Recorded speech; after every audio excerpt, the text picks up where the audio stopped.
எந்த விதமான பிரதிபலன் எதிர்பார்க்காமல் சக உயிர்களிடம் அன்பு செலுத்துகிற போது கூப்பிட்ட குரலுக்கு அந்த பேராற்றல், அந்த கடவுள் ஓடி வருவார் என்று சொல்வார்கள் பெரியவர்கள். காசி மாநகரில நாராயண தீட்சிதர் என்பவர் வாழ்ந்து வந்திருக்கிறார். அன்னபூரணி தேவியிடம் மிகுந்த பக்தி கொண்டிருந்தவர். தினமும் அன்னபூரணி வழிபாடு செய்து சாதுக்கள் மற்றும் சன்னியாசிகளுக்கு உணவு தந்து அதன் பின் உண்பது என்பது அவருடைய வழக்கமாக இருந்திருக்கிறது. ஒரு நாள் சில சாதுக்கள் மற்றும் சன்னியாசிகளை விருந்துக்கு அழைப்பு விடுத்து வீடு திரும்புகிறார் தீட்சிதர். ஆனால் அவர் மனைவியோ வீட்டு வேலைகளை பார்க்க முடியாத ஒரு சூழல். வருகின்ற சன்னியாசிகளையோ சாதுக்களையோ வரவேற்று உபசரிக்க முடியாத ஒரு சூழல். அதனால் சாதுக்களை விருந்துக்கு வர சொல்லி விட்டேனே தாயே அன்னபூரணி, இப்போது நான் என்ன செய்ய போகிறேன்?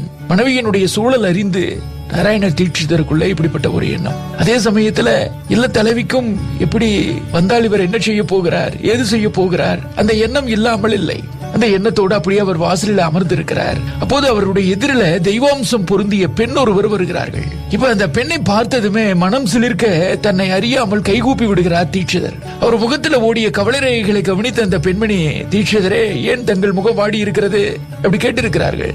தீட்சிதர் சொல்லி இருக்கிறார், சாதுக்கள் மற்றும் சன்னியாசிகளை விருந்துக்கு அழைப்பு விடுத்து விட்டேன். ஆனால் இல்ல தலைவி அவர்களை உபசரிக்க முடியாத சூழலிலே இருக்கிறார்கள். அழைப்பு விடுத்த பின்பு அவர்கள் விருந்துக்கு வந்து விட்டால் நான் என்ன செய்ய போகிறேன், அதை நினைத்து தான் கவலையாக இருக்கிறேன் என்று வந்த அந்த பெண்மணியிடம் தீட்சிதர் சொல்லி இருக்கிறார். உடனே அந்த பெண்மணி, கவலை வேண்டாம், உங்களுக்கு சம்மதம் என்றால் நான் சமைக்கட்டுமா அப்படி கேட்டிருக்கிறார்கள். தீட்சிதர் எதையும் யோசிக்கவில்லை, சம்மதித்து விட்டார். சமையல் அறைக்குள் நுழைந்த அந்த பெண்மணி கடகடவென சமையலை முடிக்கிறார்கள். அது மட்டுமல்ல, வந்த விருந்தாளிகளுக்கு தானே தன் கையால் பரிமாறவும் செய்கிறார்கள். வந்தவர்கள் எல்லாம் நன்றாக உண்டு மனமாற ஆசி கூறுகிறார்கள். அவர்களை சந்தோஷமாக வழி அனுப்பி தீட்சிதர் அந்த பெண்மணியை திரும்பி பார்க்கிறார். அந்த பெண்மணியும் விடைபெறுகிறார்கள். விருந்தாளிகளிடம் இப்படி கவனமாக இருந்த இந்த பெண்மணி யாராக இருக்கும் மனதுக்குள்ளே ஓடுகிறது. ஆனாலும் தீட்சிதர் அந்த பெண்மணி